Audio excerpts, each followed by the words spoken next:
From Pacifica, this is Democracy Now! Its misuse of exotic and complex financial structures helped spread toxic mortgages throughout the financial system. And when the system finally collapsed under the weight of those toxic mortgages, Goldman profited from the collapse. Goldman gets grilled. Executives from the bailed-out Wall Street giant Goldman Sachs are summoned to a Senate panel where they face nearly 11 hours of questioning over their aggressive marketing of mortgage investments to clients. At the same time, the firm was betting against them. We'll play highlights and get analysis. Then investigative journalist Danny Schechter's latest film, Plunder, the Crime of Our Time. The lack of media scrutiny, the absence of regulation, the widespread illusion that markets and real estate could only go up created a casino mentality, an environment for successful fraudsters and white-collar criminals. And remember Syed Fahad Hashmi? He's the former Brooklyn College student who's been held in 23-hour solitary confinement for nearly 3 years in pretrial detention. Well, in a last-minute deal with prosecutors on the eve of his trial yesterday, he's pled guilty to 1 count of material support to a foreign terrorist organization. He faces up to 15 years in prison. In a Democracy Now! Exclusive, we'll speak with his brother and his former college advisor. All that and more coming up.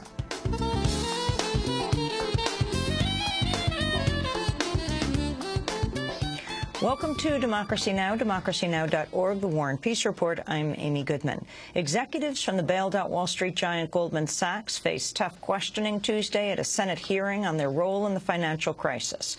Current and former Goldman officials were grilled on their aggressive marketing of mortgage investments. At the same time, the firm was betting the investments would fail. During his opening remarks, Senator Carl Levin of Michigan cited internal Goldman documents to argue the firm had betrayed its clients. The firm's own documents show that while it was marketing risky mortgage-related securities, it was placing large bets against the U.S. mortgage market. The firm has repeatedly denied making those large bets, despite overwhelming evidence that they did so. Now, why does that matter? Surely there is no law, ethical guideline, or moral injunction against profit. But Goldman Sachs didn't just make money. It profited by taking advantage of its clients' reasonable expectation that it would not sell products that it did not want to succeed. The hearing was held as Republicans blocked the Democrats' financial reform bill from advancing in the Senate for a second consecutive day. Democrats remain 3 votes shy of the 60 needed to override a Republican filibuster and bring the measure to the Senate floor. We'll have more on the Goldman Sachs hearings and the financial reform bill after headlines. The U.S. Coast Guard is considering a controlled burn of the vast oil slick approaching the Louisiana coastline from last week's oil rig explosion in the Gulf of Mexico. A pipe that had been attached to the rig continues to spill around 42,000 gallons of oil per day. Rear Admiral Mary Landry of the U.S. Coast Guard said the spills within 21 miles of Louisiana shores. It's reached just within, I think it says 21 miles. So it is the closest it's been to shore throughout this response, and we're paying attention to that, very careful attention to that, and are engaged with the states in the coastal areas. The rig was drilling for the energy giant BP. 11 crew members are still missing and presumed dead. Newly disclosed documents, meanwhile, show BP heavily lobbied against stricter offshore drilling safety rules when they were being considered last year. In September, BP wrote the U.S. Minerals Management Service that additional safety regulation was unnecessary to replace existing voluntary standards. On Tuesday, Democratic Congress members Henry Waxman of California and Bart Stupak of Michigan asked BP to explain what they knew about safety risks at the drilling site before the explosion took place. In a letter to BP, Waxman and Stupak also expressed concern BP's attempting to manage the spill, quote, with techniques that have never been used before at these ocean depths. President Obama met with his panel on the national deficit Tuesday as it held its opening session. Obama formed the Bipartisan National Commission on Fiscal Responsibility earlier this year to provide recommendations on deficit reduction. Obama said he told the commission everything is on the table when it comes to cutting government spending. This is going to require people of both parties to come together and take a hard look at the growing gap between what the government spends and what the government raises in revenue. And it will require that we put politics aside, that we think more about the next generation, than the next election. Everything has to be on the table. And I just met briefly with the commission and said the same thing to them. A jailed former college student accused of aiding members of al-Qaeda has pleaded guilty on the eve of his trial. Saad Fahad Hashmi has been held in 23-hour solitary confinement for nearly 3 years. The government's case rested on the testimony and actions of an old acquaintance of Hashmi's who turned government informant after his own arrest. Hashmi was being prosecuted for a 2-week period when the informant stayed at his home carrying rain gear that was allegedly later delivered to al-Qaeda members in Pakistan. Hashmi was facing the prospect of a 70-year prison sentence were he to proceed with trial. He will be sentenced in June and now faces up to 15 years in prison. We'll speak with his brother later in the broadcast.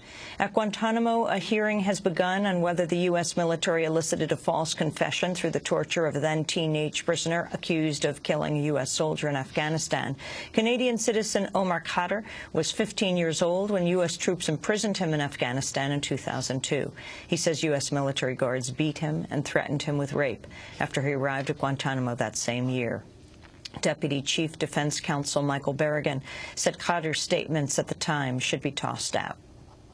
The defense hopes that the statements that Omar Khader has made that the government wants to admit as evidence against him will be suppressed, and that means that they will not be allowed to be admitted in evidence against him at his commission's trial, which is currently scheduled for this summer. Khader is set to be tried later this year in the first military tribunal of the Obama White House. Alex Neve of Amnesty International Canada criticized Obama for continuing Bush-era policies. I think we were expecting a lot more of the Obama administration. Obviously, in January 2009, there was great hope and tremendous expectation that this whole sorry exercise in injustice here at Guantanamo Bay was going to come to a close, and certainly by April 2010, we wouldn't be facing any military commission hearings, let alone a hearing involving someone who was 15 years old at the time of the alleged offenses, someone who alleges a harrowing litany of torture and ill treatment. That is astounding. The Committee to Protect Journalists is calling on the U.S. to hold public inquiries into the killings of at least 19 journalists and support workers by U.S. troops in Iraq. In a letter to Defense Secretary Robert Gates, the CPJ says, quote, "Our research shows that the majority of the killings were either not sufficiently investigated or that the military failed to publicly disclose its findings." U.S. killings of journalists in Iraq have come under renewed scrutiny with the recent release of military footage capturing a 2007 attack that killed a dozen people in Baghdad, including 2 Reuters employees. The Justice Department has confirmed it's reviewing a new law in Arizona that forces police officers to determine the immigration status of someone they suspect of being an undocumented immigrant. Opponents call it the harshest anti-immigrant measure in the country and a license for racial profiling. Speaking before the Senate Judiciary Committee Tuesday, Homeland Security Secretary Janet Napolitano said she has deep concerns about the law. The Justice Department is reviewing the Arizona law. It does not actually take effect until 90 days after the close of the Arizona legislative session, so it is not, in fact, in effect in Arizona, which permits time, I think, for the Justice Department to really look at whether the law meets constitutional safeguards or not. The head of the Mine Safety and Health Administration has revealed West Virginia's Upper Big Branch coal mine was cited for the highest number of different kinds of safety violations of all U.S. mines last year. 29 workers lost their lives in an explosion at the mine earlier this month. On Tuesday, MSHA hired Joseph Mann, or the head of MSHA, Joseph Maine, told a Senate hearing the mine's owner and operator, Massey Energy, employed what he called, quote, a catch-me-if-you-can approach to worker safety. Maine says his agency issued 48 withdrawal orders forcing miners to leave unsafe areas at Upper Big Branch last year, more than any other mine. The Oklahoma Senate has overridden a governor's veto of the 2 of the harshest anti-abortion measures in the United States. The measures would require women seeking an abortion to first receive an ultrasound and a doctor's description of the fetus. Democratic Governor Brad Henry had issued a veto last week, saying the laws would violate privacy rights. But on Tuesday, the Oklahoma Senate bypassed Henry's veto in a new vote. The New York-based Center for Reproductive Rights says it's filed a court challenge to have the laws overturned. A federal judge has ordered the University of Wyoming to reverse its cancellation of a lecture by University of Illinois professor and former Weather Underground member Bill Ayers. School administration canceled the event after protests from right-wing groups. But on Tuesday, U.S. District Judge William Downs said the school's stated concerns around the safety don't trump Ayers' right to speak. And the lone person to confess to the killing of Malcolm X in 1965 has been freed on parole. Thomas Hogan has been jailed since February 21, 1965, where he and several others shot Malcolm X at Harlem's Audubon Ballroom. He had been on work release for over 20 years, but was still required to spend 2 days a week in a Manhattan prison. And those are some of the headlines. This is Democracy Now!, democracynow.org, The War and Peace Report. I'm Amy Goodman with Juan Gonzalez. And welcome to all of our listeners and viewers around the country and around the world. Juan, your column in the New York Daily News today is about the immigration bill in Arizona.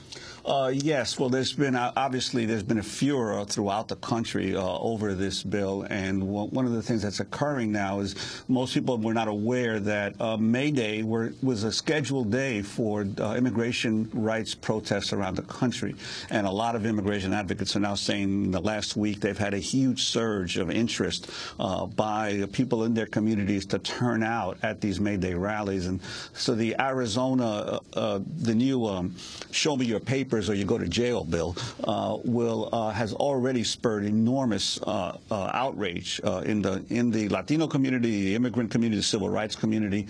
Obviously, Attorney General Holder now is saying he's considering intervening. Even Lindsey Graham, the Republican senator, said yesterday he believes the law is unconstitutional. And some lawmakers are now actually calling, because, you know, Major League Baseball is scheduled to have its All-Star game in Phoenix next year. And they're already calling on Major League Baseball, which depends so much on Latino ball players and continues to recruit more, to pull the All-Star game out of Phoenix as a demonstration of what Arizona could be facing if it continues to persist in this legislation. And, you know, all of this happened, some of it happened when Arizona refused to pass honor Martin Luther King Day as a federal holiday. Finally, they caved because of boycott pressure. Yes, and now you're getting San Francisco is considering possible measures. In Los Angeles, some local council people are talking about canceling contracts with or not having any more contracts with firms in Arizona. So there's increasing pressure on Arizona. But I think the key thing is that this is also heightened the pressure on Congress, because after all, immigration is a federal it's a federal issue. States should not be legislating around immigration. So the pressure is now on Congress. I talked to some members yesterday who said Chuck Schumer may, it looks like either today or tomorrow, finally come out with his proposed comprehensive immigration reform. It won't be with Lindsey Graham anymore, because Lindsey Graham has now said he will not be part of a bipartisan proposal. But Schumer and Robert Menendez of New Jersey are saying that they're looks like they finally reached agreement to put a bill out there and begin the debate in Congress over immigration reform. All the experts, of course, are saying this is the worst possible issue to have a debate over just before an election. But I think in the immigrant communities, people say we've been waiting now for years for a resolution of this crisis. And so they're going to be turning out on May Day to increase the pressure on Congress. And very quickly, the vote in Puerto Rico tomorrow? Yes, this has gotten very little attention, but there will be a vote tomorrow in the House of Representatives on a bill to authorize a new referendum over the status of Puerto Rico. It's got about 183 co-sponsors. There's actually a very good chance that it will pass. However, there is a huge division between the Puerto Rican members of Congress, with Congressman Joe Serrano, a prime sponsor of the bill, and with Nydia Velázquez and Luis Gutierrez of Chicago, the two other Puerto Rican members of Congress opposing the bill. The big problem is Serrano is saying